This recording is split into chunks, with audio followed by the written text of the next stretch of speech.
Assalamualaikum warahmatullahi wabarakatuh. Selamat siang, salam sejahtera untuk kita semua, salam merayu, salam untuk saudaraku yang ada di dalam maupun di luar negeri.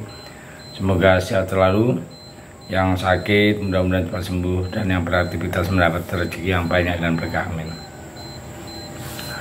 Baru-baru ini ada video yang viral sehingga mendapat sorotan masyarakat terkait aksi heroik dari para nelayan, di mana ada kapal masuk ya, dan para nelayan dengan tangguh berusaha untuk mengusir kapal asing yang masuk ke wilayah Indonesia ya.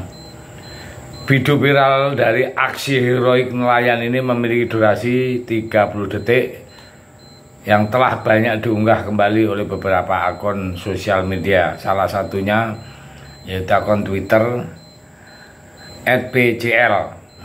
Dalam unggahan tersebut terlihat 5 orang pria yang berusaha mengusir kapal asing berwarna kuning yang masuk ke wilayah Indonesia. Berbagai cara dilakukan untuk mengusir perahu tersebut ya. Salah satunya dengan melempari kapal tersebut dengan berbagai ragam benda ya. Jadi di sini warganet pun mengapresiasi aksi heroik tersebut. Nah, adapun tulisan dalam video tersebut yang membenarkan bahwa kapal yang dilempari adalah milik asing, namun komentar lain diberikan oleh beberapa Twitteran dengan nama akun @palti_west tampak dalam unggahan yang dibagikan mempertanyakan di mana keberadaan dari Menhan Republik Indonesia. Dengan bukti adanya penyelundupan kapal asing yang masuk ke wilayah NKRI untuk sosok diketahui ya, yang ditunjuk oleh Jokowi sebagai Menteri Pertahanan, yaitu Prabowo Subianto, yang kini mencalonkan diri sebagai capres di tengah jabatannya sebagai Menteri Pertahanan. Sontak cuitan itu pun mendapatkan berbagai komentar dari netizen yang juga menyoroti kasus tersebut. Banyak netizen yang menilai jika Prabowo sedang sibuk persiapan debat dan mengejar kekuasaan saja. Lagian mantan Ketua Himpunan Kerukunan Tani Indonesia kok disuruh jadi Menhan. Ya gini deh, jadi pertahanan ini jadi jebol dan kecolongan terus menerus ya. Kementerian yang memang susah ya. Memang Kementerian Pertahanan ini kan banyak masalah terkendala di dalamnya ya. Jadi ada seorang ahli strategi yang bernama Ibu Koni mengatakan jika kementerian ini nggak jelas dan gaduhnya ini benar-benar padahal ngurusin ribuan triliun ya. Pada periode 2019-2024 Kemenhan itu mendapat jatah anggaran yang sangat besar sekali, yaitu 127 triliun. Maka Prabowo sebagai Menhan harusnya memaksimalkan besarnya anggaran untuk kuatnya pertahanan negara. Bukan tanpa alasan jika Presiden Jokowi itu menganggarkan ratusan triliun ya. Presiden memang memfasilitasi apa yang pernah disampaikan oleh Prabowo tentang pertahanan Indonesia ya. Sekaligus menguji seberapa kemampuan dan komitmennya Prabowo di dalam memenuhi pernyataannya sebelum menjadi menteri.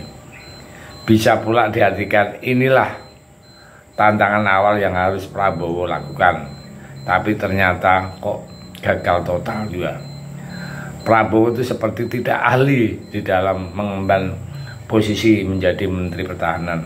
Hal ini sebenarnya sudah sering terjadi bahwa Prabowo sangat tidak bisa menahkodai Menteri Pertahanan. Bahkan selusin pesawat tempur dibeli oleh Prabowo dalam status bekas pakai dari negara Qatar.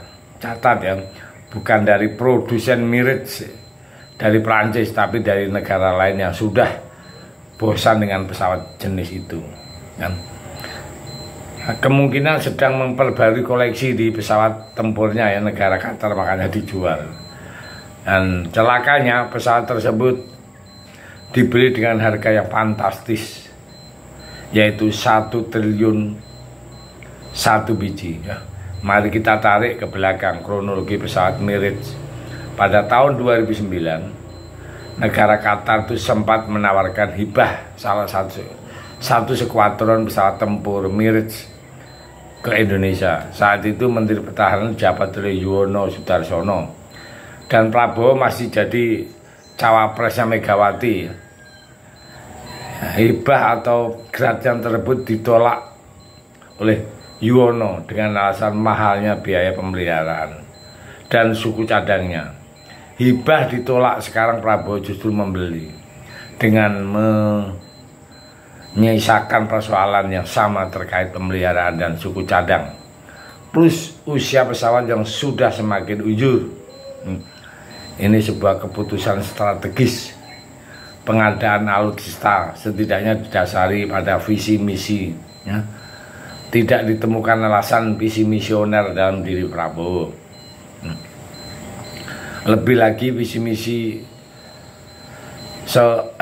Pak Prabowo itu visi misi transaksional, semakin boros belanja semakin baik ya, seperti itu kan namanya transaksional. Nah, mengapa Prabowo tidak pantas menjadi capres?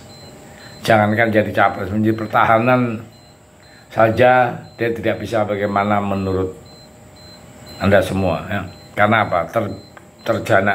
Terjadi masalah sana sini ya, untuk mempertahankan inginnya itu mau beli karena jiwa dagangnya ada melekat sama Prabowo.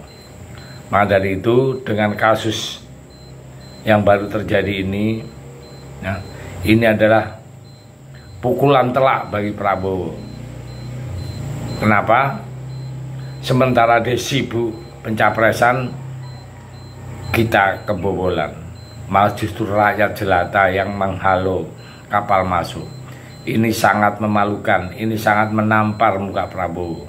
Nah, jadi tolong seperti ini untuk tim Kemenhan harus cepat bergerak dan diberi klarifikasi agar supaya tidak terulang lagi, agar supaya masyarakat yang di perbatasan sana itu menjadi merasa aman dan terlindungi. Dia tidak harus berjuang sendiri tanpa alat, tanpa apa, cuman batu melempar-lempar.